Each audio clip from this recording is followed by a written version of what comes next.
세상에 떠도는 기묘한 괴담들. 첫 번째 이야기, 강도에게 가족들이 노려졌던 소름 끼치는 실화괴담. 이건 귀신이나 꿈 얘기가 아니고 강도에 대한 이야기야. 저희 가족이 겪은 일이야. 나는 그날도 5시쯤에 학교를 마치고 바로 PC방으로 향했어. 같이 간 친구 3명이 모두 오늘은 재미없다면서 다른 게임을 하는 거였어. 애들이 딴 거 하길래 그냥 계산하고 집에 바로 갔지. 집에 도착했는데 부모님이 맞벌이 하셔서 비번을 따고 집에 들어가야 했거든. 원래 집에 할아버지가 계시는데 거동이 불편하셔서 우리가 직접 열곤 해. 근데 비번을 누르려고 하는데 갑자기 문이 열리면서 아버지가 내 멱살을 잡고 집 안으로 확 땡기더니 문을 잠그고 입을 막았어. 그러니까 밖에서 누가 엿듣고 우리를 지켜보니깐 조용히 있으라는 뜻으로 입을 막았던 거야. 아버지는 제 방으로 와서 설명을 해주셨어. 참고로 우리 부모님과 나는 아침에 모두 집에서 나갔다가 아버지와 어머니는 같이 퇴근하셨고 나는 매일 PC방에 갔다가 8시에서 9시 사이에 집에 들어와. 그날도 부모님과 나는 모두 집을 비우고 문을 잠갔어. 아버지가 할아버지한테 어디 나가지 말고 필요한 거 있으면 전화하라고 하고 나갔다고 했어. 우리 아버지는 집에서 차 타고 10분 거리에서 일하셔. 아버지가 5시쯤 직장 동료분들이랑 현장에 나가 계셨는데 집에서 전화가 와서 할아버지가 말씀하시길 밖에서 누가 문을 두드리는데 상민이 아니냐? 아니면 너냐? 이렇게 말씀하셨대. 계속 두드리다가 아이 목소리 내는 것처럼 할아버지를 불러서 할아버지는 생각하시길 할아버지라고 부르는 걸 보니깐 우리 아들은 아니겠고 상민이겠구나 라고 생각하셨대. 그날 아버지께서 전화와서 나한테 어디냐고 물었어. 나는 그냥 학교라고 하니깐 아버지께서 전화를 끊었어. 아버지가 내가 학교에 있다는 걸 확인하고 다시 집에 전화해서 할아버지에게 문 절대 열어주지 말라고 하고 바로 집으로 오셨어. 아버지가 집에 들어갈 때 주위를 살피면서 들어갔는데 아무도 없었다고 하더라고. 그리고 비밀번호를 치려고 보니깐 번호 몇 개는 눌러져 있고 몇 개는 나와 있었어. 참고로 우리 집은 그때 당시 전자식 비밀번호가 아니라 버튼식 비밀번호였어. 비밀번호가 총 6개를 눌러야 되는데 4개는 맞고 2개는 틀렸다고 하더라고. 우리가 매일 비밀번호를 누르니깐 손지문 때문에 번호가 점점 희미해져서 도둑들이 그걸 보고 비밀번호를 생각해낼 수 있었다고 해. 아무튼 아버지께 그 얘기를 듣고 우리 집을 노리는 도둑이 있다는 건 확실하다고 생각했어. 아버지는 할아버지에게 어디 나가지 말고 문도 절대 열어주지 말라고 말씀하셨어. 그러다가 몇 주 뒤에 그 사실을 잊고 학교 마치고 바로 집으로 갔어. 그때 아버지가 보셨던 장면처럼 비밀번호가 눌러져 있었어. 정말 놀라서 뒤돌아봤는데 반대편 A동 복도의 창문에서 누가 기웃거리는 걸 봤어. 비밀번호를 다시 누르고 문을 열고 바로 들어갔어. 할아버지가 잘 계신지 보려고 후다닥 들어갔는데 다행히 잘 계셨어. 바로 아버지께 전화했어. 아버지께서는 나보고 어디 나가지 말라고 하시고 곧 집에 오신다고 했어. 곧 아버지가 오시고 한 번만 더 이런 일이 있으면 경찰에 신고하자고 하셨어. 그리고 좀 안정됐을 때 아버지가 담배를 피우러 옥상에 올라가셨어. 현관문을 열고 계단을 올라가는데 옥상 현관문 앞에 어떤 한 남자가 서 있었어. 옥상 입구는 아주 깜깜해서 아무것도 안 보이는데 그 남자가 어두우시죠? 불 켜드릴게요. 이러면서 자기 폰에 후레쉬를 켜주면서 태어난 척했다고 해. 아버지가 놀라셔서 누구야? 라고 했는데 뒤에 복도 창문에서 다른 남자가 뛰어내려 아버지 뒤통수를 몽둥이로 내리쳤어. 빗 맞았는지 아버지는 기절하지 않으셨고 때린 남자의 멱살을 잡고 막 소리 질렀다고 해. 그러다가 현관문 앞에 있던 남자가 와서 아버지를 몇 차례 더 때리고 아버지가 힘이 빠지시자 둘 다 도망갔어. 근데 도망가는 것도 막 도망가는 게 아니라 둘이 시부렁거리면서 그냥 걸어서 도망갔다고 해. 아버지는 머리에 피를 흘리며 돌아오셔서 내가 빨리 병원에 가보라고 했는데 아버지는 지금은 못 간다고 하시면서 붕대로 머리를 감고 그 다음 날에 병원을 가셨어. 어머니는 아직 퇴근하지 않으셨는데 어머니 보고 찜질방에 가서 자고 내일 들어오라고 하셨어. 집이 발칵 뒤집어졌었지. 경찰에 신고하고 짐작 가는 사람 없냐면서 수사하고 그랬는데 수사기간이 다 끝나고 몇 년 뒤에 아버지가 기억난 게 있어. 우리가 이사 온 첫 달에 반상회를 했는데 이사 온 지 얼마 안 된 302호의 총각이 모든 어른들한테 이것저것 물었다고 해. 무슨 일 하냐, 맞벌이 하냐. 이런 식으로 대충 출퇴근 시각도 묻고 그랬다고 해. 근데 그 총각은 2달 만에 이사 갔어. 이사 가고 2주 뒤에 터진 일이었지. 그리고 우리 B동에서 맞벌이하고 자식이 외동인 집은 우리 가족밖에 없어. 그날 바로 비밀번호를 바꿨어. 두 번째 이야기 이상한 전화. 나와 내 친구가 중학교 3학년 때 있었던 일이야. 제 친구 어머니가 췌장암에 걸리셔서 그것 때문에 많이 힘드셨어. 그런데 제 친구 어머니께서 강인하셨어. 문병 갔을 때마다 항상 아픈 기색이 없으실 정도였지. 그리고 말기쯤에는 친구 집안 사정이 좀 안 좋았어. 그래서 어머니께서 포기하시고 친구와 친구 아버지를 고생시키는 게 싫으셨던지 마지막은 집에서 보내고 싶다고 하셨어. 제 친구는 간호 때문에 담임 선생님께서 학교를 빠져도 좋다고 하셨는데 어머니께서는 공부가 더 중요하다며 학교에 나가라고 하셨어. 그때 친구는 어머니의 마지막 소원이라고 생각했는지 미친 듯이 공부하고 수업이 끝나면 곧장 집으로 가곤 했어. 우리는 둘이서 많이 울었어. 그 친구는 성적도 놀랍게 좋아졌고 그러다 10월쯤 친구 어머님께서 결국 돌아가셨어. 아침에 친구에게 전화를 받고 병원에 갔는데 친구가 이제 괜찮다며 학교 끝나고 전화하라고 하더군. 그날 나는 담임 선생님께 친구의 사정을 이야기하고 단체로 조문을 가기로 결정했어.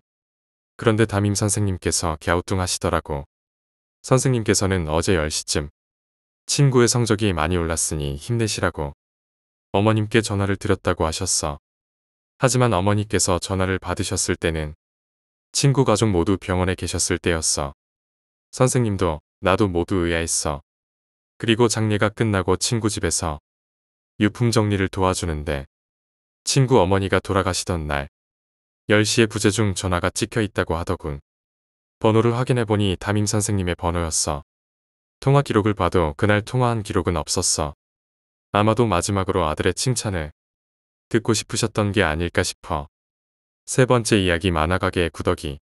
이 이야기는 서울 전농동에서 A씨라는 사람이 겪은 실화 이야기라고 해.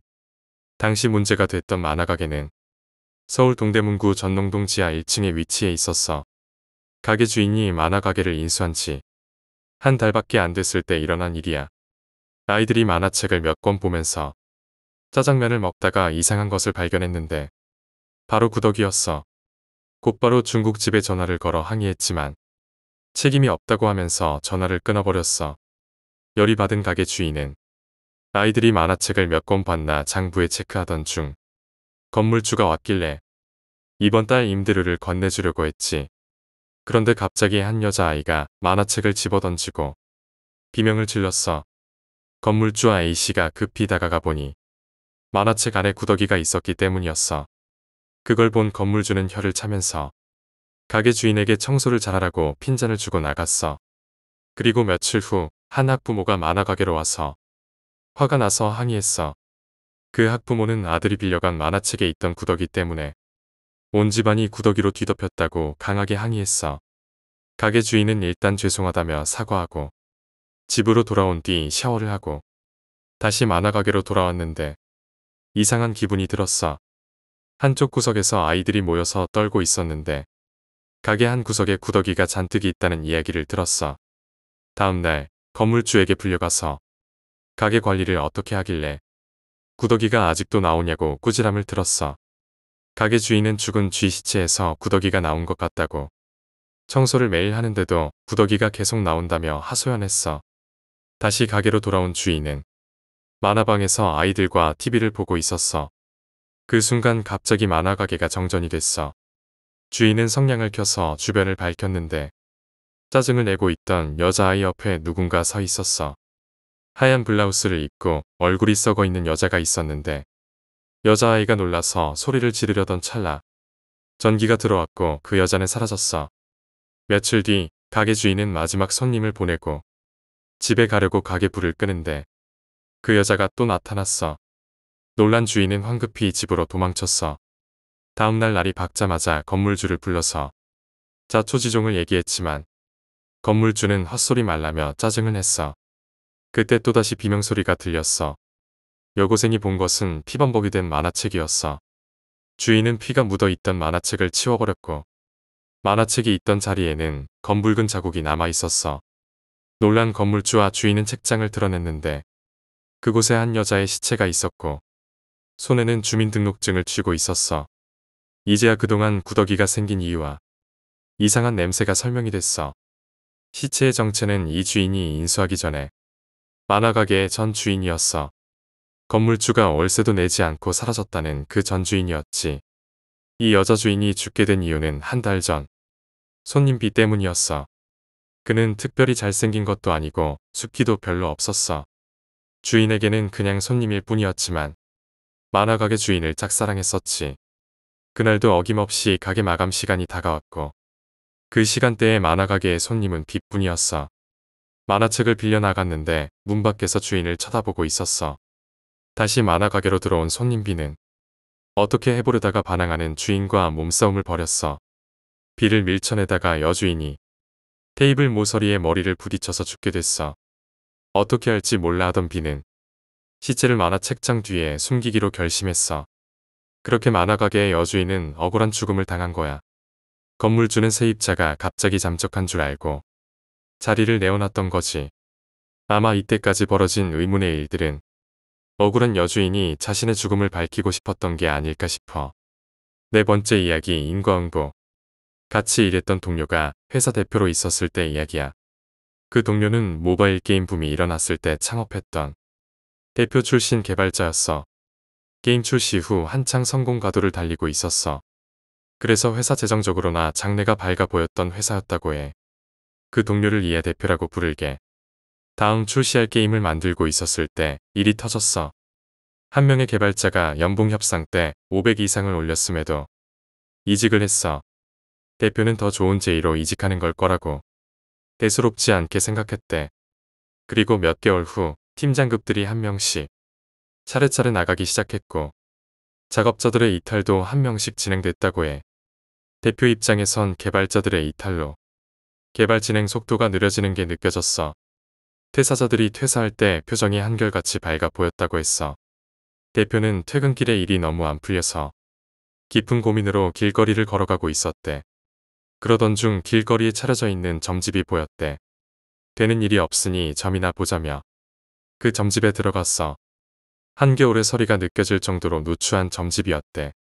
앉자마자 50대쯤 돼 보이는 아줌마가 이상하게 머리가 희뿌연 느낌이라 그 점쟁이 모습은 상당히 불균형해 보였대. 점쟁이는 어떤 고민으로 왔느냐고 형식적으로 묻고는 대표가 입을 떼기도 전에 그 사업이 잘 안 되는 이유는 바가지가 새고 있기 때문이라고 말문을 열었대. 대표는 그걸 어떻게 아셨냐고 되물었고 점쟁이는 특정 직원이 다른 회사로 직원들을 이직 권유 및 이직 도움을 주고 있다는 이야기를 해줬대. 그런데 그게 한결같이 특정 한 회사로 이직이 되고 있다고 점쟁이가 말했대. 대표는 어떻게 그런 일이 있을 수 있느냐고 되물었지만 점쟁이는 자기 눈과 머릿속에는 그것만 보인다고 말했대. 대표는 억울함에 자기는 폭언이나 직원 대우를 이상하게 한 것도 없다고 이야기했지만 점쟁이는 대표의 잘못이 아니라고 했어. 애당초 그 이직을 종용할 목적으로 입사한 직원이 문제라며 말을 이어갔대. 그 회사 재무제표를 떼어보는 것이 좋겠다고 했고 대표에겐 딱한 상황이라며 복채는 받지 않겠다고 했대. 그래도 대표는 미안한 마음에 돈을 주었고 그 순간 점쟁이는 40대 남자 직원이라고만 이야기해줬대. 대표의 회사에는 40대 직원이 꽤 많아서 대표는 어림짐작밖에 할 수 없었어. 대표는 퇴근길에 답답한 마음에 소주를 5병 사서 집에서 마시고 골아떨어졌대. 다음 날 대표에게 2명의 직원이 퇴사한다고 했어. 대표는 그 직원들에게 연봉을 올려준다고 회유했지만 결국 붙잡지 못했대. 몇 개월이 지나 점쟁이가 이야기한 그 재무제표를 떼어보는 것이 좋겠다는 말이 떠올라 직원들이 어떤 회사로 이직하는지 알아보기로 했어. 레퍼 체크를 통해 특정 회사로 직원들이 전원 이동 중인 것을 발견했고 그 회사 이름을 토대로 인터넷 재무정보 사이트에서 5,000원을 결제 후 재무제표를 보았대. 점쟁이 말대로 확인해본 재무제표에는 전 직원이 이사로 등재되어 있는 것을 발견했어. 대표는 충격을 받고 회사 사무실에서 기절했고 깨어보니 꼬박 하루가 지나가 있었어. 그 충격으로 대표의 왼쪽 사지가 마비가 왔고 병명은 뇌출혈이었대. 이 이야기를 듣고 있던 나는 의문이 들었어. 직원이었던 그 회사 재무상 이사를 소송 걸어야 하지 않냐고. 돌아온 답변은 짧고 간결했어. 소송을 걸어 진행하던 와중에 개발자들은 전원 이탈했고 개발이 지연되면서 투자금도 결렬되어 자연스럽게 자본금 잠식으로 대표의 회사는 망했다고 했어. 말 그대로 경쟁사에 의한 회사의 계획적 부도였던 거야. 이 이야기를 들으면서 내가 대표였다면 어땠을까 하는 생각에 간담이 서늘했어. 대표는 소송을 진행하며 꼬박 1년을 소비했어. 그러던 중 그 점집이 다시 생각나. 답답한 마음에 소송 결과가 어떻게 될지 물어보러 갔대. 점쟁이는 대표가 앉자마자 이번엔 법에 대한 일이냐고 물었고 대표는 그렇다고 했어. 점쟁이는 기억을 더듬더니 표정이 이내 어두워졌대. 경쟁회사 임원이라는 사람이 대표에게 양밥을 걸었대. 대표는 양밥이 무엇이냐고 물었고 점쟁이는 간결하면서도 쉽게 당신에 대한 저주라고 했대. 그리고 대표에게 이미 안 좋은 곳이 몇 군데 있지 않느냐고 말을 이어갔어. 대표는 충격으로 쓰러진 후 몸의 왼쪽 사지가 불편해졌다고 대답했어. 그러자 점쟁이는 뇌출혈이 올 수밖에 없는 양밥을 걸었다고 했대. 대표는 그럼 어떻게 해야 하냐고 복수하고 싶다고 했지만 점쟁이는 그럴 필요가 없다고 말했대. 그 회사도 이내 망해 없어질 회사라고 했대. 그리고 대표에겐 조상신이 있어서 그나마 양밥의 저주를 막아준 것이라고 했대. 대표는 점쟁이의 말을 조용히 듣고 있었어. 그런데 점쟁이가 대표의 뒤를 보더니 경쟁회사 임원은 더 큰 화를 입을 수도 있을 것이라며 아리송한 이야기를 했대. 대표는 그것이 무엇인지 물었지만 점쟁이는 정확히 답변해주지 않고 대표의 화가 누그러질 정도의 천재지변이라고만 말하며 점괘를 마쳤대. 대표는 어쩔 수 없이 더 질문하지 않고 자리를 일어나 집으로 갔어. 그 이후 대표는 경쟁회사의 직원 유출건에 대한 승소 판결을 받아 배상금을 손실금에 대한 배상으로 투자자들에게 돌려주었어. 대표는 회사 운영에 미련이 없어서 회사를 폐업 정리 후 대기업의 사원으로 취업했대. 나는 듣던 중에 너무 딱하여 많이 힘드셨겠네요라고 위로를 하고 그 일을 기억에서 잊었어. 몇 년이 지나 나는 다른 회사로 이직했고 술자리에서 그 대표를 만났어. 대표에게 잘 지냈냐고 물었고 대표는 잘 지냈다고 했어. 그간 억울했던 일도 많이 풀렸고 기분이 최고라고 이야기했어. 그래서 무슨 일이냐고 물었고 대표는 자신이 양밥에 걸려 왼쪽 사지가 마비될 정도로 불편했던 몸이 이제는 다 나았다고 했어. 나는 신기해서 어떻게 좋아졌냐고 물었고 대표는 말을 이어갔어. 양밥을 걸었던 경쟁회사 임원이 소송에서 패소한 후 배상금으로 회사 운영이 어려워졌고 투자자에게 퇴근길에 칼을 맞아 살해당했다고 했어. 그런데 대표는 이상하다는 듯이 양밥을 걸었던 사람은 이상하게 왼쪽 몸에만 칼자국이 난자되었다고 말했어. 아마 그 살해당한 사람은 양밥에 대한 인과응보가 아닌가 생각해. 5번째 이야기 펜션 괴담. 저는 올여름 친한 오빠들과 친구 등 8명이 펜션을 빌려 1박 2일 여행을 갔습니다. 펜션은 넓은 방이 2개 있었고 시설이 깔끔했음에도 불구하고 유난히 싼 숙박비 때문에 다들 만족하며 짐을 풀고 놀기 시작했어요. 펜션에서 밤늦게까지 먹고 마시고 놀다가 일행 중 4명은 지쳐 옆방으로 잠을 자러 갔습니다. 저를 비롯한 4명은 다른 방에서 계속 떠들고 있었는데 얼마나 시간이 지났을까요?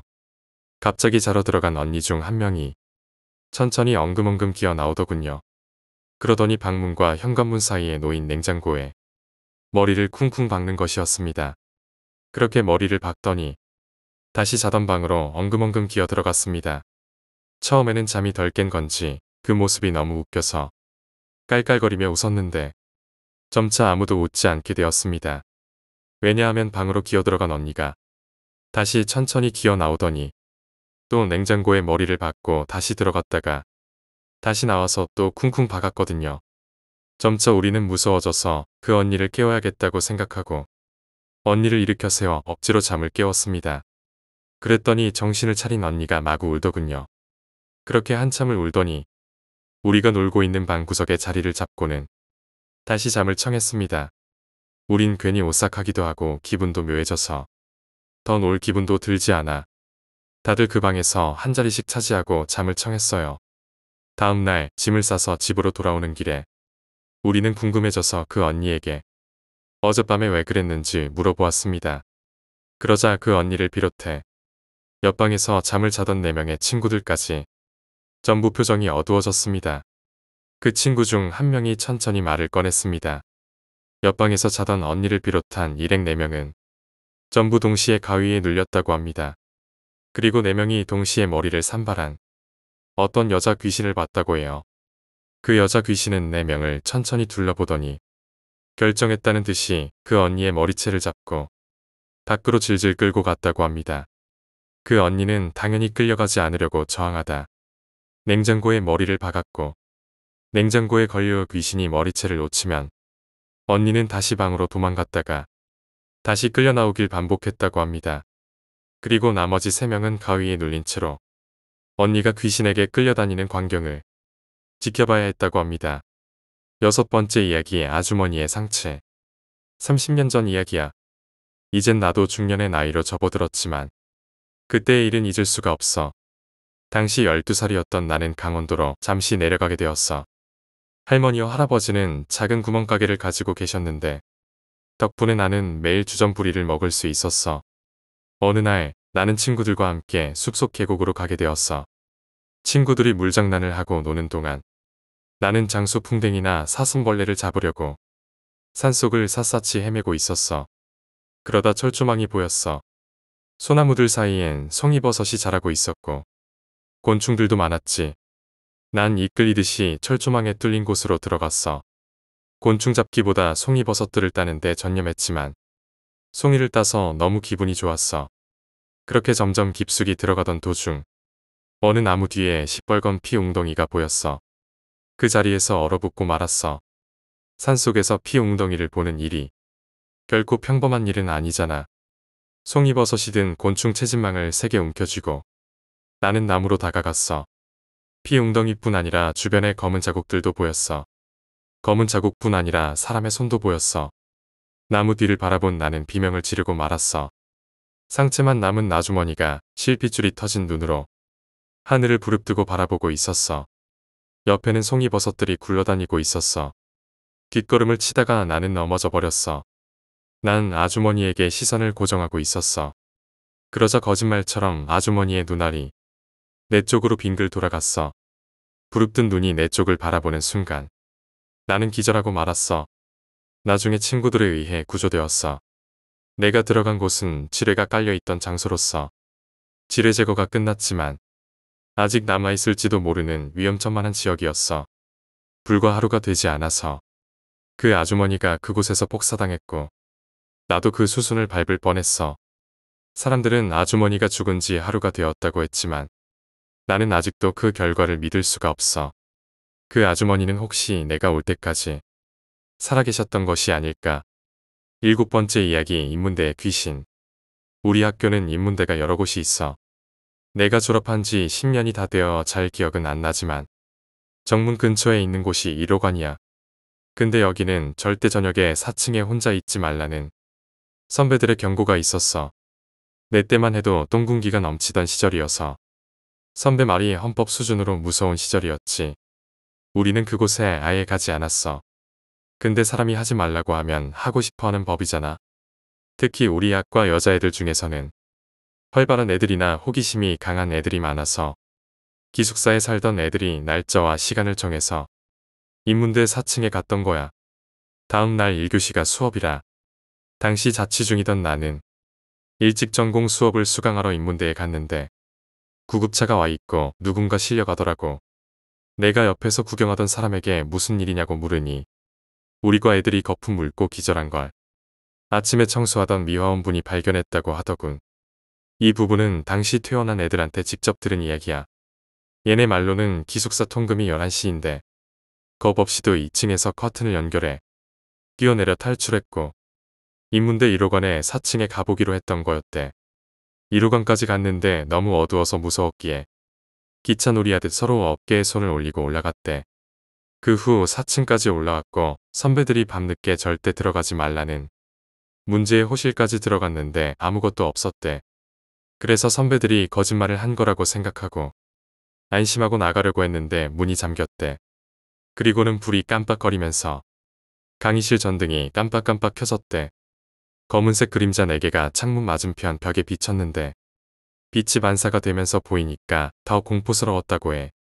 그래서 문을 미친 듯이 두들기며 소리를 질렀는데 어디선가 남자들이 신음하는 소리가 들렸고 얘네는 그 후로는 기억이 나지 않는다고 해. 바로 기절한 게 아닐까 싶어. 어쨌든 이 일이 지도 교수님한테까지 전해졌고 우리 과 애들은 선배들한테 끌려갔어. 선배들이 해준 이야기가 있는데 거기서 예전에 불이 났던 적이 있었대. 90년대 말에 동아리 활동이 끝나고 학생 5명이서 자다가 그곳에 불이 나서 2명이 죽었고 이 일이 뉴스에도 보도되었다는 거야. 그 이후로 그 강의실에서 시험기간이나 밤늦게 공부하던 학생들이 이상한 현상을 많이 느꼈다고 해. 말소리나 흐느끼는 소리, 그리고 탄 냄새 등. 그래서 그곳을 야간 시간에는 아예 폐쇄했어.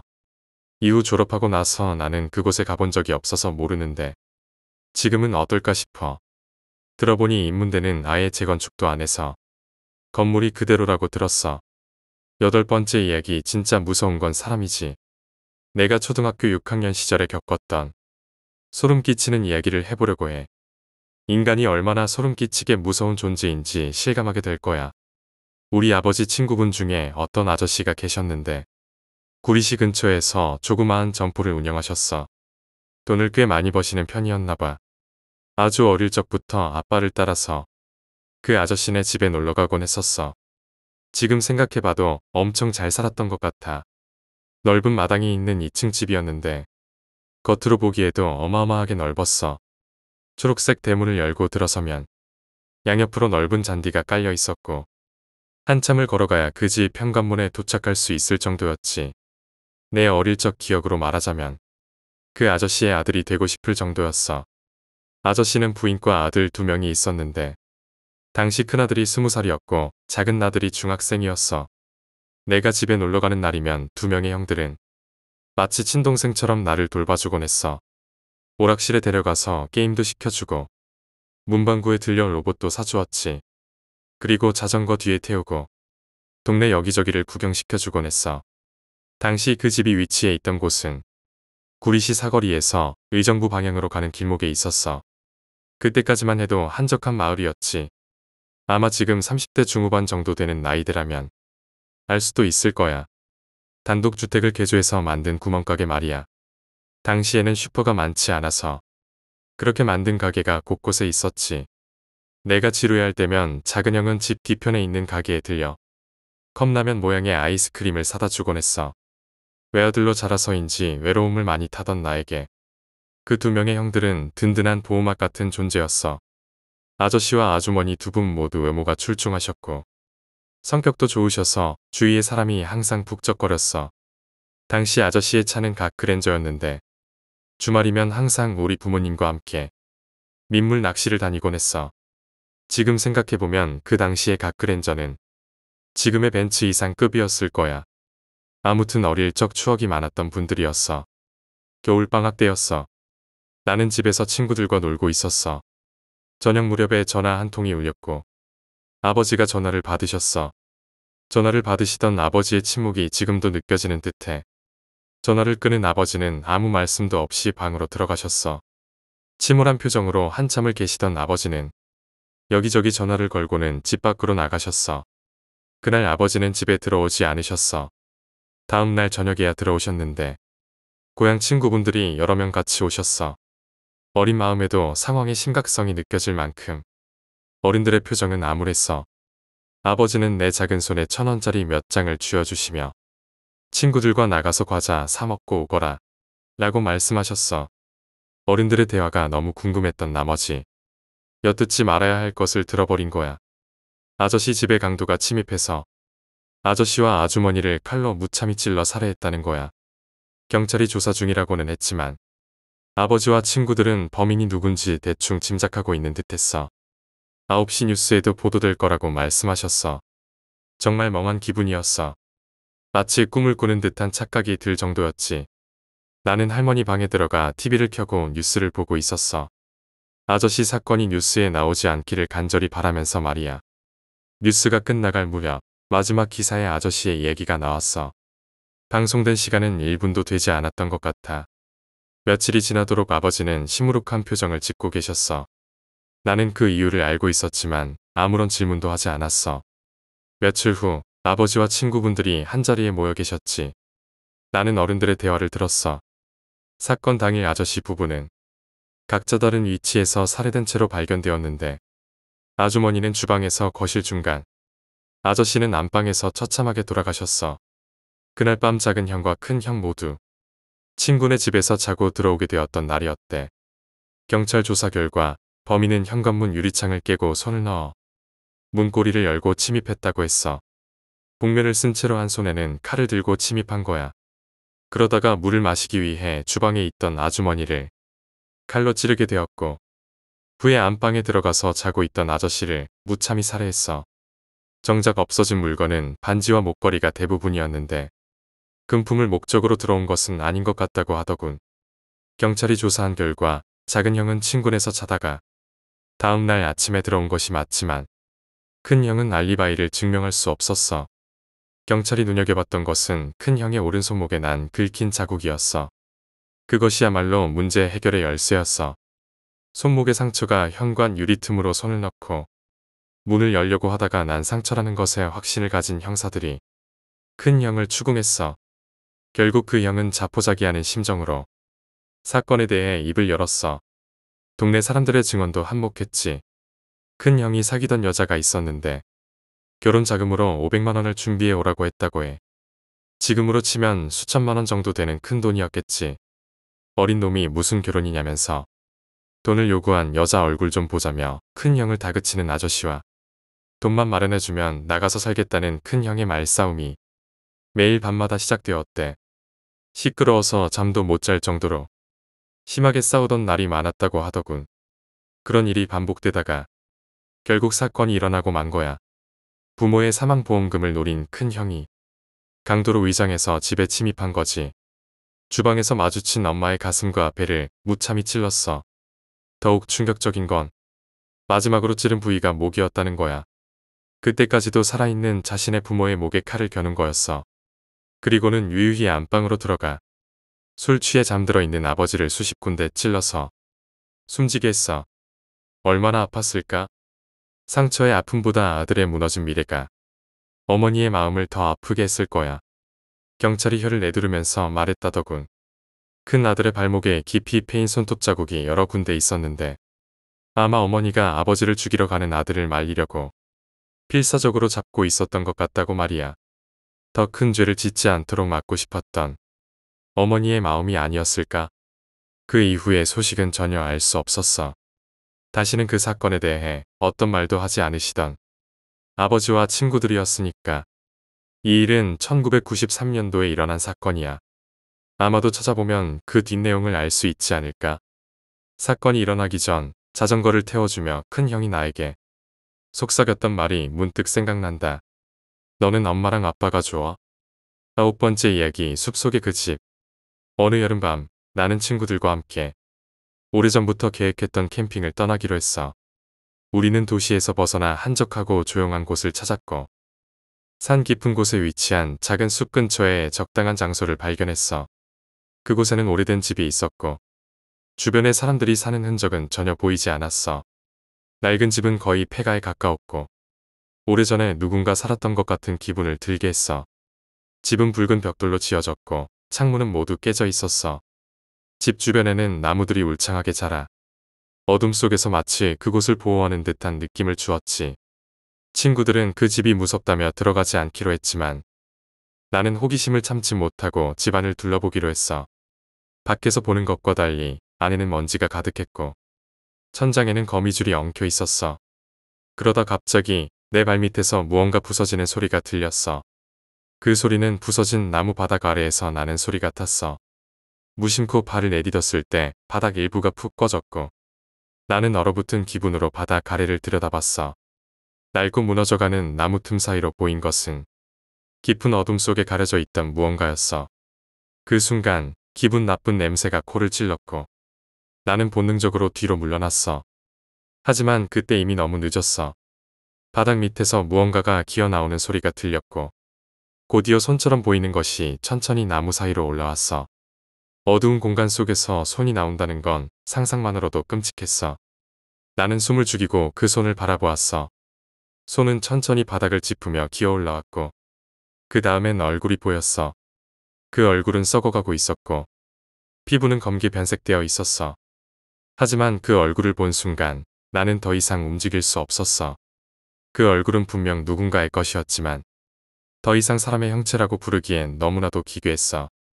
눈은 완전히 하얗게 변해 있었고 입은 크게 벌어진 채로 나를 바라보고 있었어. 나는 공포에 질려 그 자리를 벗어나려 했지만 몸이 말을 듣지 않았어. 마치 그 존재가 나를 집어삼키려는 듯 바닥에서 천천히 올라오며 나를 향해 다가왔어. 그때 친구들이 밖에서 나를 부르는 소리가 들렸고 그제서야 나는 정신을 차리고 집을 나왔어. 밖으로 나오는 순간 숨이 가빠지고 머리가 어지러웠어. 친구들은 내가 안에서 겁에 질린 표정으로 나온 걸 보고 왜 그러냐고 물었지만 나는 아무 말도 할 수 없었어. 우리는 그날 밤 그 집 근처에 머물기로 했지만 내내 나는 그 집에서 일어났던 일이 머릿속에서 떠나지 않았어. 밖에서 불을 피우고 있을 때조차도 내 시선은 자꾸 그 집을 향했고 그 안에서 무언가가 나를 지켜보고 있다는 느낌을 지울 수 없었어. 어두워진 숲속에서 우리는 불을 피우고 함께 이야기를 나누기 시작했어. 하지만 그 분위기는 결코 편안하지 않았어. 갑자기 멀리서 들리는 이상한 소리가 들리기 시작했어. 처음에는 바람 소리인가 싶었지만 점점 가까워지는 소리가 분명 사람의 발걸음 소리였어. 우리는 서로의 눈치를 보며 누군가 우리를 향해 다가오고 있다는 사실을 직감했어. 불빛 너머로 나무들 사이에서 흐릿한 형체가 보이기 시작했어. 무언가가 천천히 우리 쪽으로 다가오고 있었어. 소리가 가까워질수록 그 형체는 점점 선명해졌고 그것은 분명 사람이었어. 하지만 무언가 이상했어. 그 사람은 걷고 있는 게 아니라 마치 공중에 떠 있는 듯한 느낌이었어. 우리 모두 공포에 질려 그 자리를 벗어나려 했지만 다들 얼어붙은 듯 움직이지 못했어. 그 존재는 우리와 가까워질수록 점점 더 명확하게 보였고 그때 나는 그 형체가 아까 그 집안에서 봤던 기괴한 얼굴과 같다는 걸 알아차렸어. 그 얼굴은 썩어가고 있었고 입은 크게 벌어진 채로 마치 웃고 있는 듯한 표정을 짓고 있었어. 하지만 그 웃음은 전혀 따뜻하지 않았고 오히려 우리를 조롱하는 듯한 기분이 들었어. 그 존재는 우리를 지나쳐 숲속 어딘가로 사라졌고 우리는 그 존재가 사라지자마자 그 자리를 떠나 차로 돌아가기 시작했어. 하지만 그날 밤 이후로 우리 중 몇몇은 악몽에 시달리기 시작했어. 나는 자주 그 집 안에서 다시 그 기괴한 얼굴을 보는 꿈을 꿨어. 그리고 꿈속에서는 언제나 그 존재가 나를 쫓아왔고 나는 도망칠 수 없었어. 이상한 일은 거기서 끝나지 않았어. 그날 이후로 우리는 하나둘씩 몸에 이상한 상처가 생기기 시작했어. 처음에는 그냥 긁힌 자국이라고 생각했지만 상처는 점점 커졌고 그곳에서 피고름이 흘러나오기 시작했어. 우리는 그 상처가 단순한 피부 질환이라고 생각했지만 의사들은 이상하게도 그 상처의 원인을 찾지 못했어. 상처는 시간이 지날수록 악화되었고 마치 우리 몸에서 뭔가 썩어가고 있는 듯한 느낌이었어. 결국 우리는 그 집과 관련이 있을지도 모른다는 생각을 하게 되었고 다시 그곳에 가기로 했어. 숲속에 있던 그 집은 여전히 그대로였어. 하지만 이번에는 집 안에 들어가는 것을 주저하지 않았어. 우리는 집 안으로 들어가 그날 있었던 일을 떠올리며 집 구석구석을 조사하기 시작했어. 그러다 우리는 지하로 이어지는 문을 발견했어. 문은 쇠사슬로 단단히 묶여 있었지만 오래된 사슬은 쉽게 끊어졌어. 지하로 내려가는 계단은 매우 어두웠고 우리의 손전등 빛이 겨우 바닥을 비추고 있었어. 계단을 내려가던 중 우리는 다시 그 기괴한 냄새를 맡았어. 그리고 곧 그 냄새가 어디서 나는지 알게 되었지.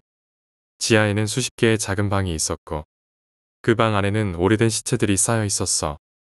시체들은 모두 썩어가고 있었고 그중 몇몇은 아직 형태를 유지하고 있었어. 하지만 그 시체들은 더 이상 사람의 모습이 아니었어. 그 시체들 중 하나가 갑자기 움직이기 시작했고 우리는 공포에 질려 그곳을 빠져나왔어. 하지만 그때부터 우리에게 일어난 일은 더 이상 설명할 수 없는 것들이었어. 우리는 그날 밤 이후로 하나둘씩 사라지기 시작했어. 나 역시 언젠가 그날 밤의 악몽 속에서 영원히 벗어날 수 없을지도 몰라. 하지만 분명한 것은 그 집은 단순한 폐가가 아니었다는 거야. 그리고 그 안에 있는 무언가는 아직도 누군가를 기다리고 있을지도 모른다는 거지. 10번째 이야기 무당의 집. 이 이야기는 내가 직접 겪은 건 아니지만 내가 아는 사람에게 들은 무서운 이야기야. 그 이야기는 무당의 집에서 벌어진 일에 관한 것이었지. 아직도 그 이야기만 떠올리면 등골이 오싹해지곤 해. 그 친구는 도시에서 멀리 떨어진 작은 마을에서 자랐어. 그 마을에는 한때 유명했던 무당이 살고 있었는데 그 무당은 마을 사람들에게 두려움의 대상이었대. 마을 사람들은 무당이 자신의 운명을 조종할 수 있는 힘을 가지고 있다고 믿었기 때문에 무당의 눈밖에 나지 않으려고 항상 조심했대. 그 무당은 사람들에게 악귀를 쫓아내고 운을 빌어주는 일을 했지만 사람들은 그 집에 가까이 가기를 꺼렸대. 그 집은 마을 외곽의 작은 언덕 위에 있었는데 항상 음산한 기운이 맴돌고 있었대. 무당이 사망한 후 그 집은 점점 폐허가 되어갔고 마을 사람들은 그 집을 무당의 저주가 내려진 집으로 불렀어. 집 주위에는 무성한 잡초가 자라났고 집의 벽은 갈라지고 창문은 깨져 있었지. 그 집을 지나칠 때마다 차가운 바람이 불어왔고 마치 누군가가 지켜보고 있는 듯한 느낌이 들었대. 그 무당의 집에 얽힌 소문은 많았어. 어떤 사람들은 그 집에 밤에 들어갔다가 영영 돌아오지 못했다는 이야기도 있었고 다른 사람들은 그 집에서 이상한 소리가 들렸다는 이야기를 하기도 했어. 하지만 그 누구도 그 집에 들어가기를 원하지 않았지. 그런데 어느 날 내 친구와 그의 몇몇 친구들은 호기심에 그 집을 탐험해 보기로 했대. 어린 마음에 그냥 한 번쯤 무서움을 느껴보고 싶었던 거지. 그들은 그날 밤 어두워지기를 기다렸다가 그 집으로 향했어. 집에 도착하자마자 그들은 이상한 느낌을 받았대. 집 주인은 비정상적으로 조용했고 마치 세상이 집을 중심으로 멈춰버린 듯한 느낌이었대. 바람조차 멈춘 것처럼 고요했지. 그들은 서로를 바라보며 무언가 잘못되었다는 걸 느꼈지만 이미 발걸음을 돌리기엔 너무 늦어버렸어. 그들은 결국 집 안으로 들어갔어. 집 안은 폐허가 되어 있었고 마루는 오래된 나무로 되어 있어 삐걱거렸어. 하지만 그 집 안에는 무언가 설명할 수 없는 기운이 감돌고 있었대. 어둠 속에서 기묘한 그림자가 꿈틀거리고 있었고 바람이 불지 않는데도 마치 누군가의 숨소리가 들리는 듯했지. 친구들은 집을 둘러보면서 여기저기 낡고 버려진 물건들을 발견했어. 책상 위에는 낡고 빛바랜 책들이 있었고 벽에는 오래된 부적들이 붙어 있었어. 그들은 그 부적들을 보면서도 별다른 생각 없이 그것들을 찢어버렸대. 그러다 그들은 집 안쪽에서 낡은 문 하나를 발견했어. 문은 거의 부서질 듯이 허약했지만 그 문 뒤에는 아직도 무언가가 있을 것 같은 느낌이 들었대. 호기심이 이긴 친구들은 그 문을 열기로 했어. 문을 열자마자 그들은 차가운 바람과 함께 무언가 강렬한 기운을 느꼈대. 그 문 뒤에는 지하로 이어지는 계단이 있었고 계단은 마치 끝없이 이어져 있는 듯한 깊은 어둠 속으로 뻗어 있었어. 친구들은 망설였지만 결국 한 명씩 조심스럽게 계단을 내려갔어. 계단은 끝이 보이지 않을 정도로 길었고 그들이 내려갈수록 어둠은 점점 더 짙어졌대. 아래로 내려갈수록 그들은 설명할 수 없는 불안감을 느꼈대. 마침내 계단이 끝나고 그들은 작은 방에 도착했어. 방 안에는 아무것도 없었지만 방 한가운데에는 커다란 원이 그려져 있었어. 원 안에는 복잡한 문양과 글자들이 가득했지. 그리고 방의 구석에는 작은 제단이 있었고 제단 위에는 낡은 촛불이 몇 개 놓여 있었어. 친구들은 그 원이 무언가를 봉인하고 있다는 생각이 들었지만 호기심에 그 원을 밟아버렸대. 그러자 갑자기 방 안이 차가워졌고 마치 방 안에 무언가가 깨어나는 듯한 느낌이 들었대. 그들은 원에서 발을 떼려 했지만 이미 늦었어. 방 안의 어둠이 갑자기 살아나듯 꿈틀거렸고 어디선가 여자의 웃음소리가 들렸대.